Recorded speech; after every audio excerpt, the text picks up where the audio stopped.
किसने ये सोचा था, जो डायरेक्टर थॉर को अपलिफ्ट किया था वही डायरेक्टर थॉर को फिर से ज़मीन पे गाड़ देगा। जी हाँ दोस्तों, थॉर लव एंड थंडर की मैं बात कर रहा हूँ, जो कि मैं देख लिया हूँ। चलिए बात करते हैं मुझे ये मूवी कैसा लगा। तो थॉर को इस मूवी में सिर्फ एक मजाक बना दिया गया है और कुछ नहीं। पता नहीं मार्वल वालों को हो क्या गया है, अब उनकी तरफ से सिर्फ डिसअपॉइंटमेंट ही आ रहा है।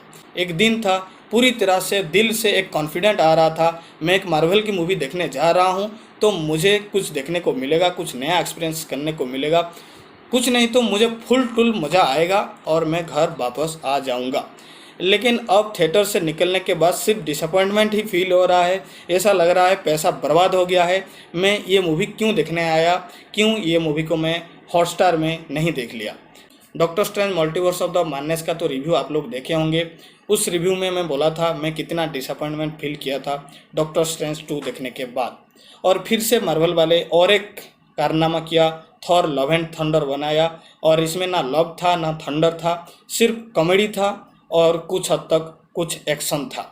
तो इसका टाइटल रखना चाहिए था थॉर कॉमेडी एंड एक्शन, ना कि लव एंड थंडर। चलिए दोस्तों डिटेल्स में बात करते हैं। पहले बात करते हैं नैटली पोर्टमैन के बारे में, जो कि बहुत दिनों के बाद रिटर्न किया है। सोचने वाली बात है, मूवी में भी ये दिखाया गया है थॉर और जो जेन फॉस्टर है, यानी कि नैटली पोर्टमैन का कैरेक्टर जेन फॉस्टर, थॉर और जेन फॉस्टर अब अलग हो गए थे, उनके बीच ब्रेकअप हो गया था और वो दोनों अब फिर से मिल रहे हैं। और कॉमिक्स बुक में जैसा हुआ था, जेन फॉस्टर को कैंसर हो गया है और उसे अब ठीक होने के लिए थोड़ा सा हैमर का हेल्प वो ले रही है, लेकिन हैमर की वजह से उसे और ज़्यादा कैंसर हो रही है क्योंकि वो वीक होते होते जा रही है। तो वही सेम स्टोरी को इस मूवी में भी दिखाया गया है, कुछ मूवी में नया नहीं था। और जो जेन फॉस्टर की एक्शन दिखाया गया है वो स्क्रीन पे देखने में काफ़ी मज़ा आया, और जो थोड़ी बहुत जेन फॉस्टर कॉमेडी भी की है वो देखने में मज़ा आया।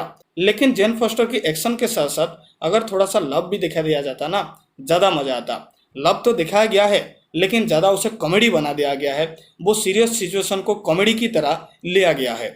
मतलब इतने सालों के बाद थॉर और जेन फिर से मिल रहे हैं, उनका रियूनियन कैसा होना चाहिए, किस तरीके से उन दोनों को इमोशनल करना चाहिए, डायरेक्टर वो सब कुछ नहीं दिखाया। बस कॉमेडी कॉमेडी में उनकी लव स्टोरी को भी आगे बढ़ा दिया और कॉमेडी कॉमेडी में भी एक्शन सारे ख़त्म कर दिया।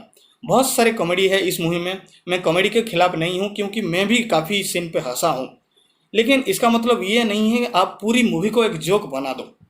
थॉर इसमें एक जोक बन गया है। थॉर एक बेवकूफ़ की तरह इस मूवी में लग रहा था।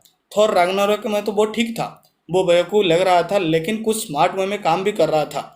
उसका एक डेडिकेशन था, कैसे वो एसगार्ड को बचाएगा, कैसे वो हेला की प्रकोप से लोगों को बचाएगा, उसका एक डेडिकेशन था थॉर रैग्नारोक में। लेकिन वो लव एंड थंडर में देखने को नहीं मिला। वो बस ऐसा लग रहा था वो एक सीरियस सिचुएशन को भी हल्के में ले रहा है और कॉमेडी वे में ले रहा है। गौर बुचर के बारे में बात करना भी जरूरी है। क्रिस्टियन बेल ने बहुत बढ़िया एक्टिंग की है और जितना भी उन्होंने स्क्रीन में आए हैं बहुत सारे सीन देखने में मज़ा आया है। उन्होंने अपने एक्टिंग में जान डाल दिए हैं, लेकिन उनका स्क्रीन टाइम बहुत कम है और उनके कैरेक्टर को भी ठीक से डेवलप नहीं किया गया है। मूवी की स्टार्टिंग में ही दिखा दिया जाता है क्रिस्टियन बेल की जो बेटी है वो अब मर गई है। कैसे मरी है पता चल जाता है, ठीक है पता चल जाता है वो भूखमरी से मरी है, उसकी प्लानट में अब बचने के लिए रिसोर्स नहीं था, ऐसा देखने में पता चल जाता है। लेकिन ठीक तरीके से प्रॉपर तरीके से क्रिस्टियन बेल की गौर की कैरेक्टर को भी डेवलप किया जा सकता था, लेकिन ऐसा नहीं किया गया। डायरेक्ट 1-2 मिनट में क्रिस्टियन बेल आए और 1-2 मिनट में ही वो विलियन बन गए और उनको एक नेक्रोसोड मिल गया और नेक्रोसोड से उनको पावर मिल गया। और क्योंकि उनको पावर मिल गया अब उन्होंने कसम खा लिए सारे देवता को वो मार देंगे और एक एक करके उन्होंने देवता का शिकार करना शुरू कर दिया। ये सब कहानी में मैं जैसा आपको बता रहा हूँ मूवी में भी आपको ऐसा ही बता दिया जाएगा, कोई भी एक्शन दिखाया नहीं जाएगा। 1-2 एक्शन सीन दिखाना चाहिए था कैसे गौर देवता को मार रहा है, लेकिन ऐसा नहीं दिखाया गया। डायरेक्ट गौर वर्सेस थॉर दिखा दिया गया जो कि देखने में उतना मज़ा नहीं आया, लेकिन 1-2 सीन गौर वर्सेस थॉर देखने में मज़ा ज़रूर आता है। और जेन फोस्टर की जितना भी एक्शन दिखाया गया है वो देखने में काफ़ी अच्छा लगता है। जो म्यूनियर के साथ जेन का जो कनेक्शन दिखाया गया है वो देखने में भी मज़ा आता है। लेकिन जो हैमर जुड़ता है और जिस वजह से जुड़ता है उसको एक मजाक की तरह दिखाया गया है। जैसे ओडिन उस हैमर में एन्चांट किए थे ना, उसी तरीके से थॉर भी उस हैमर में एन्चांट किया था और हैमर को ऑर्डर दिया था जेन फॉस्टर की हमेशा रक्षा करने के लिए। इसीलिए हैमर अपने आप जुड़ जाता है और जेन फॉस्टर के पास आ जाता है और जेन फॉस्टर बन जाती है माइटी थॉर। मतलब कितने अच्छे अच्छे फैन थ्योरी हमको देखने को मिला था, हम कितने एक्साइटेड थे कैसे ये हैमर जुड़ेगा, लेकिन इतने मजाक तरीके से इस हैमर जुड़ता है तो क्या कहूँ दोस्तों। इससे तो अच्छा वो फैन थ्योरी ही अच्छे हैं जो फैन थ्योरी यूट्यूब पे अवेलेबल है। तो इस मूवी का सबसे बड़ा प्रॉब्लम क्या है, इस मूवी का सबसे बड़ा दुश्मन है इस मूवी का रन टाइम। मूवी का रन टाइम बहुत छोटा है। ठीक तरीके से थॉर को प्रॉपर तरीके से थॉर को डेवलप नहीं किया जाता है, क्योंकि हम सभी को पता है थॉर का जो कैरेक्टर है उसका स्टोरी किस तरीके से एंड गेम में अंत हुआ था और किस तरीके से थॉर का स्टोरी आगे बढ़ाया जा सकता था, लेकिन उसकी कैरेक्टर को एक मजाक बना दिया गया। और इस मूवी का जो स्टोरी, इस मूवी का जो विलियन का ओरिजिन निकला वो मल्टीवर्स ऑफ मैडनेस टाइप का ही है, वही सिमिलर टाइप का ही है। जैसे वांडा के पास एक डार्क होल्ड किताब थी और इसी वजह से वांडा करप्ट हो गई और विलियन बन गई, उसी तरीके से क्रिस्टियन बेल को एक नेक्रोसोड मिल गया और उसका भी ठीक से एक्सप्लेनेशन नहीं किया गया है। वो नेक्रोसोड क्या कर सकता है, किसका था वो नेक्रोसोड, ऐसा कुछ नहीं बताया गया है। सिर्फ वो नेक्रोसोड को बता दिया गया इस नेक्रोसोड से देवता को मारा जा सकता है और नेक्रोसोड की वजह से क्रिस्टियन बेल करप्ट हो गया, यानी कि गॉर करप्ट हो गया और देवता को मानने लगा।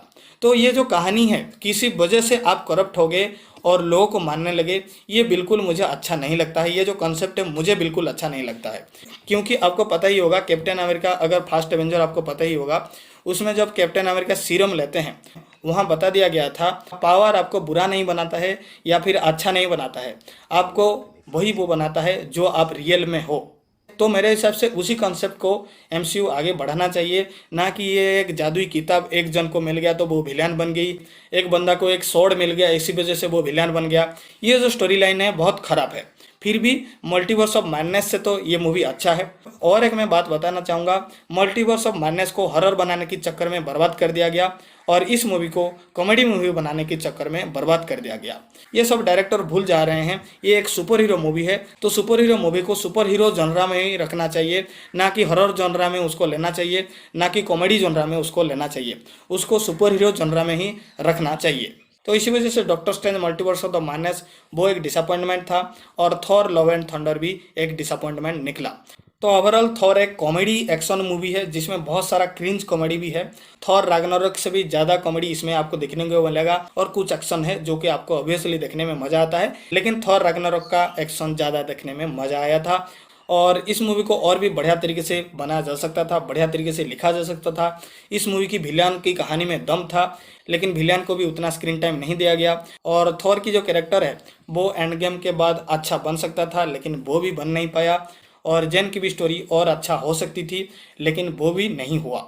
तो ओवरऑल ये मूवी ठीक तरीके से बन नहीं पाया, मुझे उतना ये मूवी अच्छा नहीं लगा। तो ओवरऑल ये मूवी को मैं देना चाहूँगा 5 में से 2 स्टार। अगर आप देख चुके हैं तो आपको कैसा लगा ये मूवी, आप मुझे कमेंट करके बता सकते हैं। तो अभी के लिए इतना ही, धन्यवाद।